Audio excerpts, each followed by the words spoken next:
The character is in a wheelchair. Right. Like, it's written that way. She's supposed to be in a wheelchair. They cast a disabled actress who's actually in a wheelchair. People are making wisecracks and giving her shit about that. Really? Like, what the fuck's wrong with you fucking psychopaths?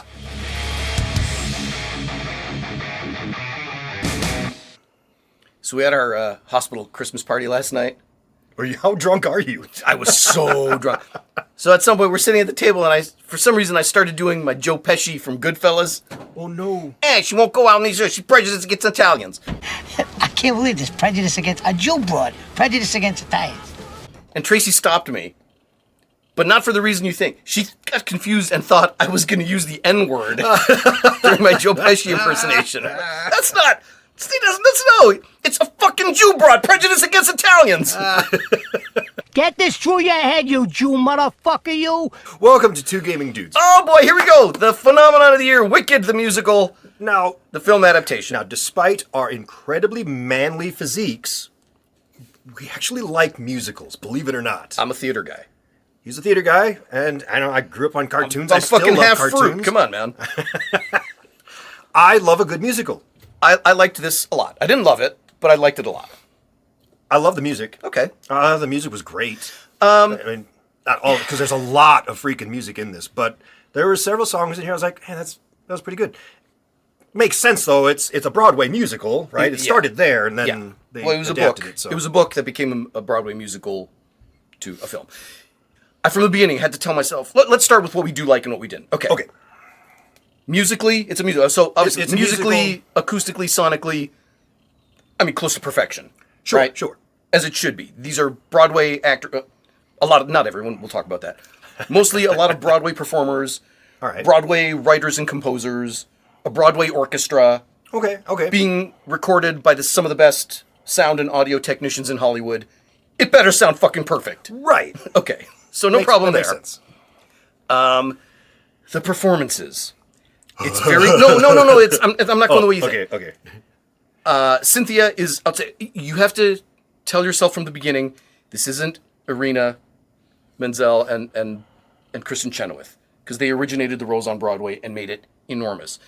Remind yourself, it's not them. It's not them. It's a different medium. It's not the same girls. Don't compare them. You can't. You have to compare them.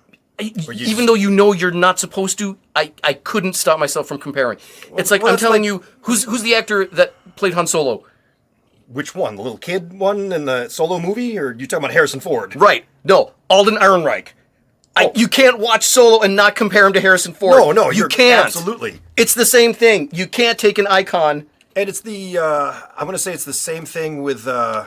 It's the same thing with anytime they make a live action adaptation of an animated film. Yeah. You cannot help but compare the two. You don't want to. But I have to, yeah. But you have to. You cannot look at the live action Mulan and not look at the cartoon and try to compare every single scene.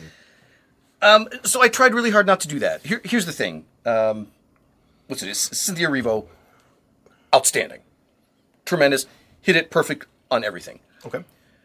Ariana Grande is not an actress, and certainly not a Broadway actress. But she was in Victorious. She's a great musician, and she hit the music perfectly. All right. The deep emotional stuff she hit perfectly.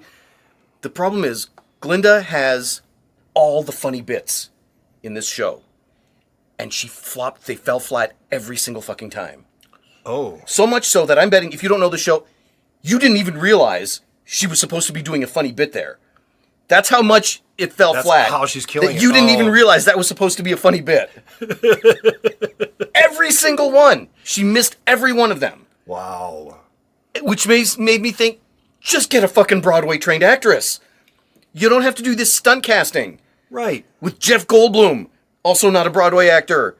And Michelle Yeoh, also not a Broadway actress. It was evident who's classically, properly, musically theater trained and who's not. Right. Plus, no one's going to rush out to the theater because, oh my gosh, Ariana Grande's in this. I have to see it because of her. She's not really a draw. Like, we're going to see it because we were a fan of the musical or The Wizard of Oz. Or whatever it is. Right. You didn't have to do that stunt casting. There are 100 actresses in New York right now who could have just knocked this out of the park. And they're not famous. They would have been after this. Yeah. I understand the studio saying, "Come on, this is a lot of money. Get somebody that's a name." I understand why they did that. It's wild. It's not exactly what you think because it is not an audience draw. It is a stakeholder draw. Yeah. The shareholders will invest in big name actors. Yeah. The audience does not give two shits. We do not care. The only other thing, I mean, this is the book and the play. It's what started this trend of retconning your villain into a misunderstood anti-hero. So that's where this whole movement started, was with this. And when it was just this one was like the time, first. when it was just with the Wicked Witch, and it turns out with the Wizard, it was like, okay, they retconned this. But then that led to, oh, well, the evil queen in Snow White. She's not really evil. She's just kind of misunderstood. And Cruella DeVille. right, who wants to skin puppies. Right. Maybe she's not so bad. Maybe she's the good guy. Oh, come on, man. You are not going to convince me to become empathetic towards a woman who skins puppies and wears their skins as a coat. Nope. So, but because this came out years after, the musical on stage started that trend. Yeah. People seeing this for the first time don't know that. Your casual fan doesn't know how that started. Sure. So they're just going to think, oh, they're falling into this trend of just retconning everybody into an anti-hero. No. This started that fucking this is trend. where it all started, yeah. And it wouldn't have been such a negative feeling to it if every son of a bitch didn't start doing remakes and retconning your fucking... And trying to make all the bad guys into good guys, which, that's a whole different video. We'll get into that. So, being as spoiler-free as we can, there were a few moments where the pacing just dragged to a stop. Well, you know why? It's like they did with The Hobbit. You have this one little book, and you stretched it out for 3 movies. How long was the Broadway musical? 2 hours and some change. Okay, so it wasn't 6 hours? Well, that's the thing. This is just Act 1. So this movie is 2 hours and 40 minutes long, and Right. it's just Act 1 of the play. So it all feels like a setup for something that we'll get to it later. You could have done the whole fucking show in 2.5 hours. Yes. The pacing just felt like, oh, you're grinding. Move on. Next plot. Let's go. Stop. I get it. Well, they had to fill it with a lot of filler in order to get it to be 2 films instead of 1 film. I should have mentioned in the stuff that I love, it looks fucking beautiful. I was going to mention that too. It looks great. The visuals are actually really impressive. Do you know that other than the sweeping background, if you're in the background, that's, that digital backdrop. Right. All these sets, these are practicals. Oh, that's cool. They built that's a real prop mirror. That's a real room.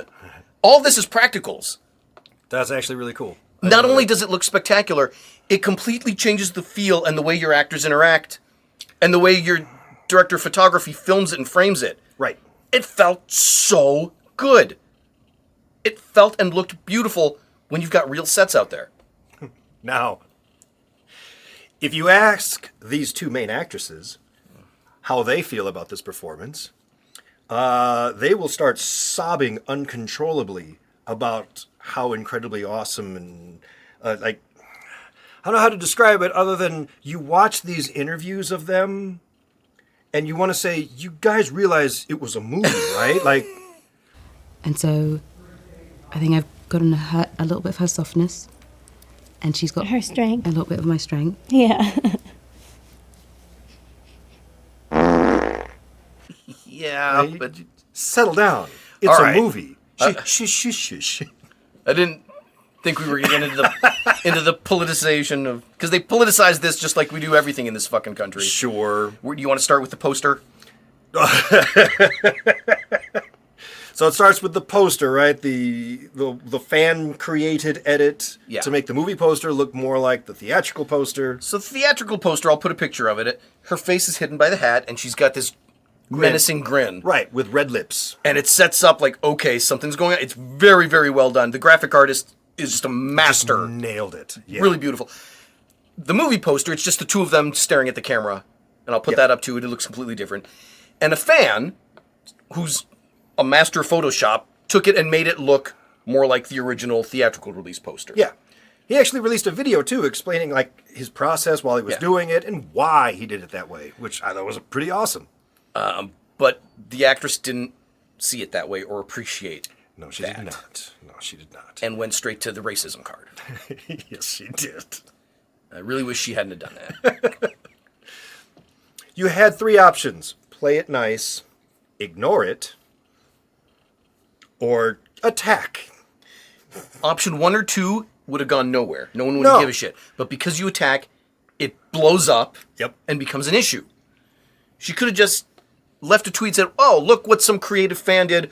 Boy, we've got the most creative, talented fans in the world. Sure. And nobody would have said shit or given a shit. Or she could have done absolutely nothing. And nobody would have said shit No or done one would have anything. said shit. But when you say, you covered my face because you're racist, fuck! Now, everybody immediately scoots to their political side. Yep. Fuck you because you're racist. No, fuck you because you're white. Whatever the fuck the other Whatever, side it doesn't matter. Shit! And now you have people who are like, well, I'm not even going to watch this stupid film now. And you're like, damn it. And if you are the executives on this film, right.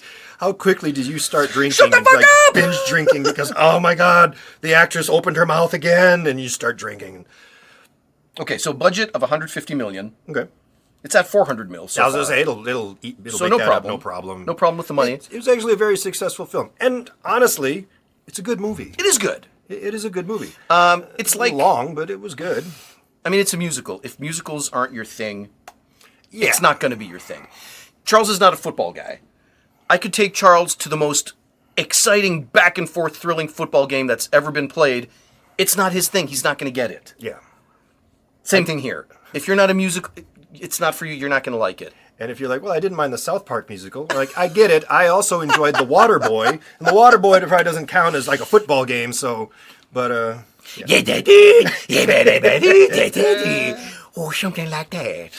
So this is more classic Broadway. And, yeah, if you're a fan of that, I think you'll actually like this a lot. And it felt like the original big, grand Hollywood spectacle. Yeah. I love that. I love The Wizard of Oz for that reason. It was this huge motion picture like Ben-Hur and Cleopatra Yeah. and the Ten Commandments. They were these massive events. This should feel like that. And it does. It does. Visually, it absolutely feels like that.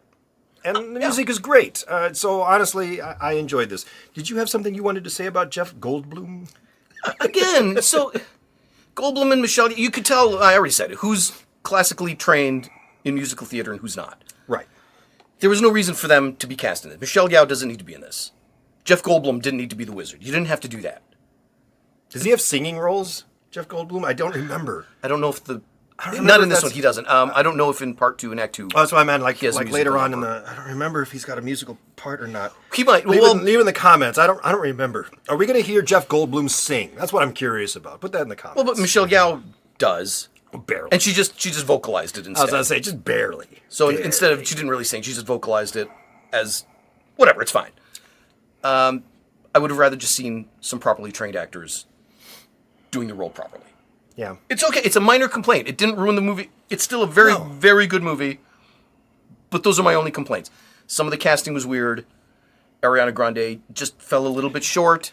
Well, And the Ariana Grande's- pacing was off. Ariana Grande is just weird, right? I mean, she's weird. Well, but I don't care about her personal life. Okay. She's a magnificent musician. Okay. And she hit the emotional notes fine. But every joke, every single joke fell on its face.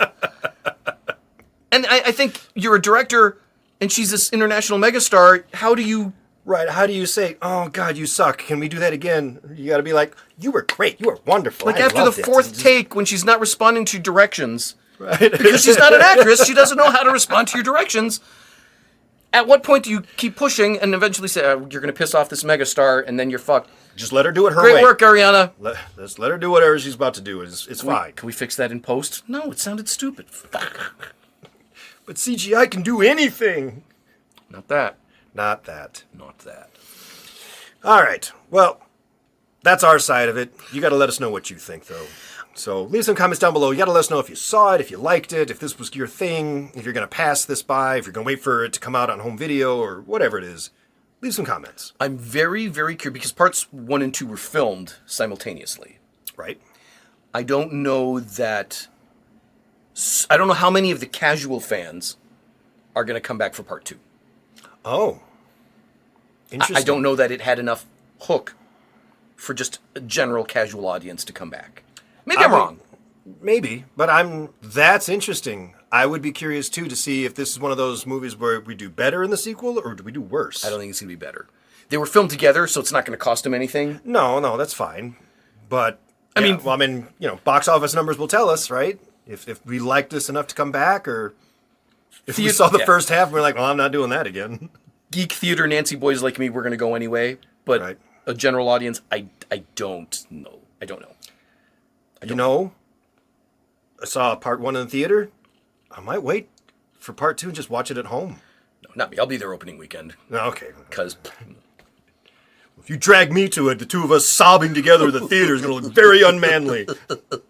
Leave a comment down below if you want to see two grown men sob together. Why would I sob at the fucking Wizard of Oz? I don't remember how it ends. So. Yes, you do. Oh, they throw water on her and she melts. Do they make that sad now? I don't know. Well, that doesn't happen at the end of this. Right. It happens at the Wizard of Oz. Right. But still, we like, know. There's so many Easter eggs. You didn't catch any of them, I guarantee. Probably not. Like, you saw the Scarecrow and the Tin Man and the Cowardly Lion. Right. You saw the Wicked Witch of the East, who has a house fall on her. She's the girl in the wheelchair. Oh. And people complain. People are giving her shit. The character is in a wheelchair. Right. Like, it's written that way. She's supposed to be in a wheelchair. They cast a disabled actress who's actually in a wheelchair. People are making wisecracks and giving her shit about that.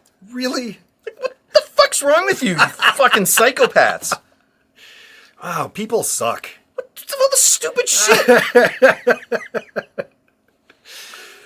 Well, all right, I don't even know where to go with that. So, like, share, comment, subscribe. Yeah, all that shit. All that shit. I guess we'll see you in another episode, huh? Mm-hmm. All right, we're out. Later.